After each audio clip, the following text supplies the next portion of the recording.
Hi guys. I think I'm getting tonsillitis or have some kind of chest infection. So I apologise for my voice in advance. But today I wanted to talk about fucking hell. Sorry. Today I wanted to talk about manufactured authenticity. And the reason I wanted to talk about this, actually, I did a module in uni. This was a very long time ago. This was like 5 years ago now, something. And the module was on trends and trend forecasting. And I remember, so this would have been like 2021. I remember one of the things that came up during my research was that authenticity was going to become a trend in and of itself. And I hate it. Like, I fucking hate manufactured authenticity. I think it is one of the biggest things that grinds my gears because for some reason, people seem to believe it. And I don't know if it's just because maybe I pride myself on being authentic, or maybe because I've been shamed so relentlessly throughout so much of my life for my authenticity, and now it's like become capitalized upon. It grinds my gears that way. But there's something about it where I just feel like when I see people eat it up, I think, are you dumb? Like, are you an NPC? And I think, do you know, the first example of this that I can really coin, I guess, that's coming to my head right now is X Factor Sob Story. Like, to me, that was the original marketed authenticity. You know, you get them on, they've already been vetted, they've got a clean background, you know, we give them a sob story, their granddad died 5 years ago, they were really close, you know, oh my God, he taught me to sing, whatever it was. Do you know what I mean? Something to get you to care. And I hate. And I know people say, oh, don't say the word hate because it's a strong word. Fuck off. I hate people that use the crux of emotion as a sell, especially if it's not genuine. Because to me, selling something through emotion, it's raw, it's vulnerable, it's real, it's like, you know, it's rooted in like passion and determination and trust and lived experience. People relate to those experiences because they've also lived that experience. And to then just manufacture that just to push an agenda or a product or an experience, whatever it is, it feels off. Like, it feels very dystopian to me, and it feels very weird. And I think it's a very smart tactic, obviously due to the pushback of traditional media. I think a lot of people are a lot more aware now of how traditional media works and how traditional media can be used against you. You know, I think a lot of people have a lot more marketing knowledge now than maybe they did like 20 years ago. Obviously, primarily due to the rise in social media. And I also think the rise in social media has also given way to the individual experience. You know, it's like, what's that thing that's booming at the minute? User-generated content, UGC, UCG, I don't really know what it is. But that's been a big thing, you know, that's kind of been blown up over the last however many years. It's like, and this is actually one of the reasons, sorry, my brain is tiptoeing everywhere at the minute. This is one of the things that I actually do really like about social media and the, I guess, increasing interconnectedness of the world due to digitalization is we are so much more empathetic. I think we have so much more empathy because people share their stories online. And, you know, you hear about the things in people's days that, you know, 20 years ago there wasn't a market for. Like, markets have been created where there never was one, because I don't think brands or corporations, you know, the bourgeoisie, if you will, ever really understood what consumers actually want. And I felt this throughout a lot of my life, is no one knows what people actually want, because there's not, like, how can you market something where there is no market, you know? And it's something that I think, that is something that I do really like. But I think along with that, you know, it's kind of like, it's kind of a not double-edged sword, but it's like I guess a bit of a paradigm, because you're always going to have a rise in, whenever something gains popularity, it can be a great thing. That thing innately can be a great thing. But there's always going to be all this muck around it, all this like shit, you know. And to me, when I see, for me, the main culprit is when I see brands hop on a TikTok trend. Like, this, the second I see a brand hop on a TikTok trend, I just want to throw myself off out of a window. Like, and this is the thing, I understand logically in my head that in the modern day, you have to market yourself, look at modern marketing methods, look at what's working now, blah, blah, blah, blah, blah. But why is it, and this is the way I think about things, why do you think if that approach worked for them that it will work for you? Because authentically that approach worked for them. You're not them, so that's not authentic to you. And to me, this is such common knowledge. And this is why, and I feel like, obviously, I shouldn't be as irate about this as I am, because it's honestly, quite frankly, not that deep in the slightest. But I just think all it gives to me is NPC. You're an NPC. You can't understand. You don't have an individual thought. Because why do you think that method that worked for them would work for you, when you don't come from the same background, you don't know each other, you don't have the same like socioeconomic understanding, you didn't learn the same things, there's no correlation between you and this person, apart from you probably both have granddads that died. I'm sorry, but everyone's granddad has died. Like, it's, you know, and this is another thing for me, is that if authenticity is always sold to us through death, what is that? Like, to me, I do not think the human life cycle should be used as a marketing ploy. It is sensitive. It is something that is difficult. It is harmful for these people to have to go through, you know. Like, I'm actually very fortunate, and I will say now, maybe my opinion will change once I've gone through this, but I've never experienced a death. I've had my own near-death experiences, but I've never like physically experienced a loved one die. And I've always found it cringy watching someone talk about a death of like a family member or whatever, when you can tell it's based on pushing an agenda. Completely different when, you know, you can tell. And this is what I was saying when I say you can tell. And I don't know if it's that like I have some fucking sixth sense and I can tell these things because I'm not an A-grade idiot, but in my head I can always tell the difference between manufactured authenticity and genuine authenticity. Like, I don't struggle with that at all, to be honest.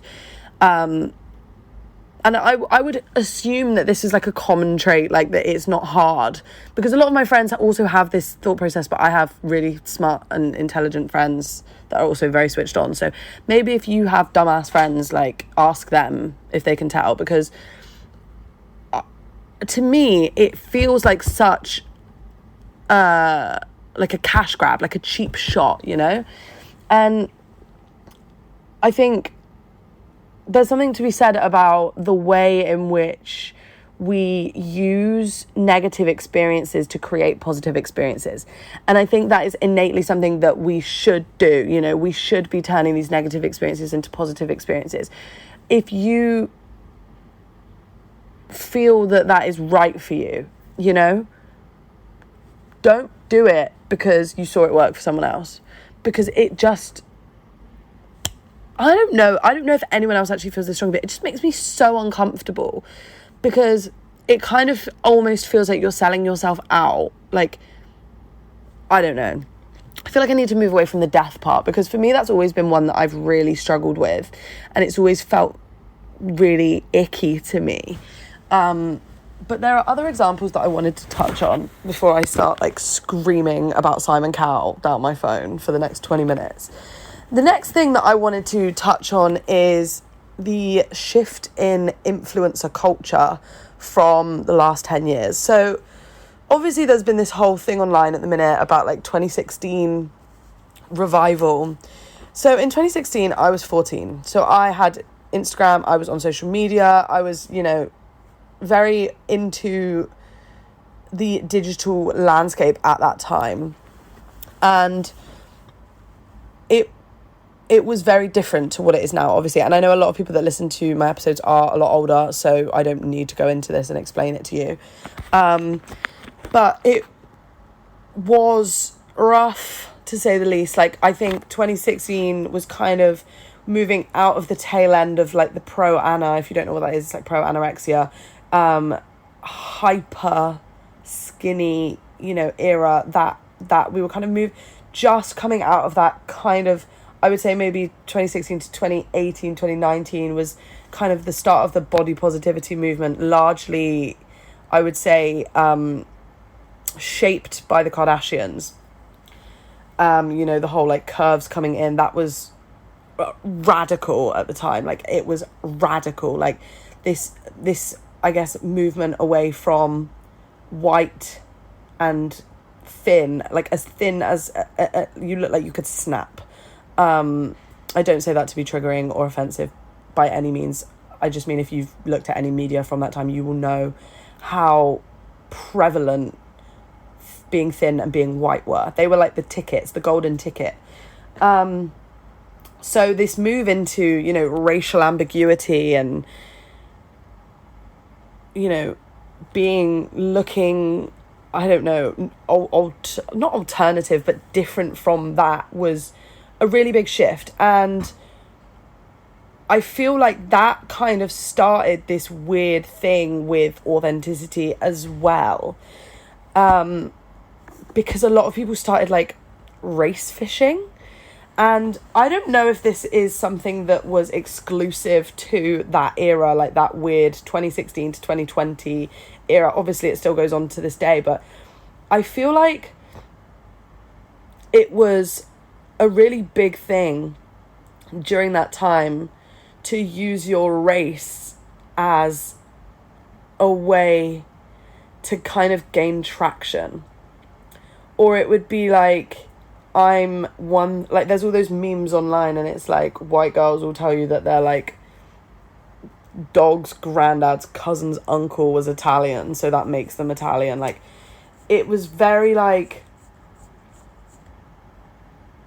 it was just so prevalent. And as like, I am mixed myself, and I'm half Tunisian and my mum's side is from London. It's pretty obvious mix, not very difficult to explain. But one thing that I have been able to connect with a lot of other girls that share my ethnicity is the struggle that you go through growing up either mixed or of colour, and having to, I guess, like assimilate into one or the other. Because usually, for most people that I've met, they grew up in an area that was primarily either of colour or white. And I grew up in an area that was very white. So a lot of people that I know that grew up like similar to me, they had to really assimilate into their whiteness. And their side of them that was, their other half of their race was completely neglected. It was completely like shunned almost. Like I remember once, like I was walking through school, quite literally minding my business, and this guy, I don't know, he just had it out for me for some reason. He walked up to me and was like, "You're a dirty Muslim." And I remember thinking, like, this was completely unprovoked. Like, we were not mid-conversation. We were not, like, nothing. Like, there was... And I remember thinking, I don't know about that. That feels a little bit incredibly racist. And, I've had experiences like this throughout my life. Like, growing up in, like, a privileged, rich, white area.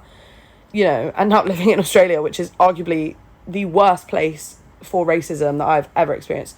It is so interesting to me especially at this time, this like 2016, 2017, 2018 time, to see this shift from people, demonizing me for it and being like, oh my God, you're so gross because you're brown. Ooh, you're gross because you're brown. To then all of a sudden being like, oh my God, are you a Latina? No, I'm not a Latina. Like, and it's always, the default is always Latina. Like, they always think I'm a Latina. I'm not. Like, I'm not.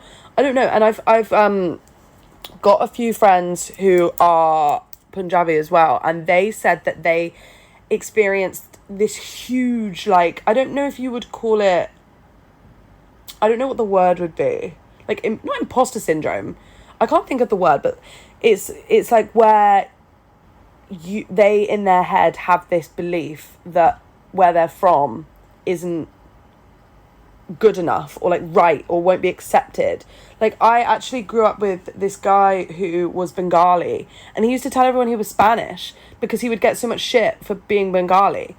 And obviously as we got older and kind of learned that is like really damaging beliefs, and you like kind of you unlearn all of these self-inflicted, it's almost like internalized racism almost. You unlearn all these things and you start like falling back in love with your own culture and things like that.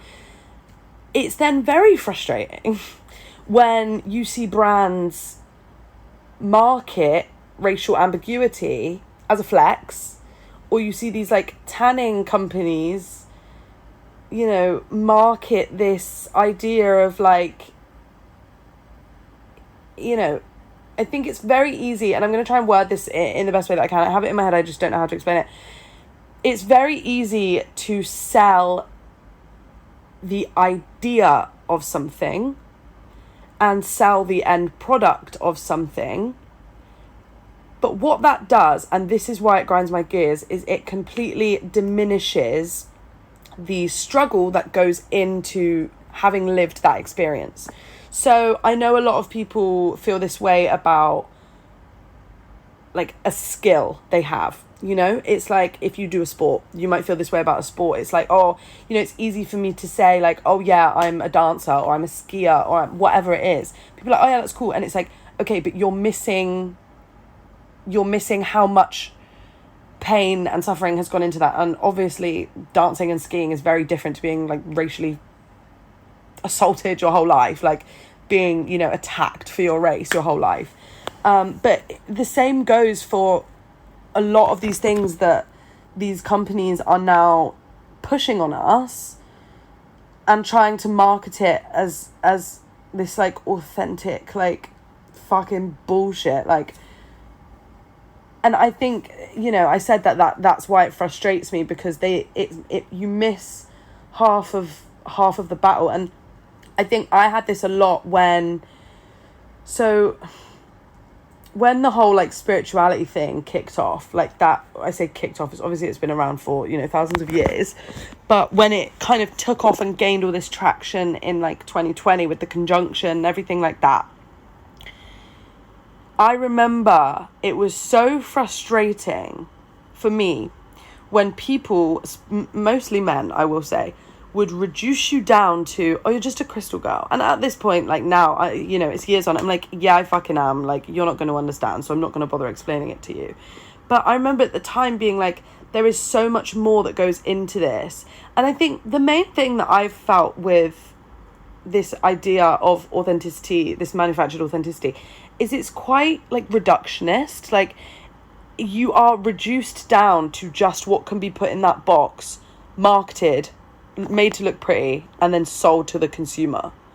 And usually the consumer that has no connection to this avenue, they have no understanding of it, they have no ideology of it. You can say the same for fucking Scandinavian scarves when it's actually just a dupatta. Like, if you don't know that is of Indian origin, you're not going to know. And I think this is, again, why it's frustrating. And I know for a lot of girls that I've spoken to, specifically to do with race, this is very frustrating, because people this lack of education, this lack of awareness. Like I was saying earlier, like people for some reason like can't tell that all of this is manufactured.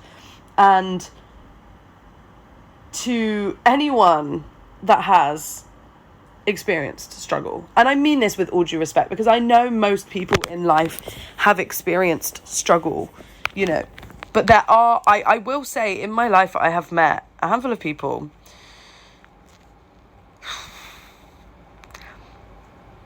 they might just be quiet about it, but I don't know that they have experienced what I would personally consider, and you know, my definition of what you may consider a struggle. You know, I'm not here to tell them that they haven't struggled, but when you hear them talk about their struggles, and it can come across a little tone deaf, a little privileged, you know, if your struggle is that you can't buy like the new Balenciaga bag, like, okay, I'm sad for you.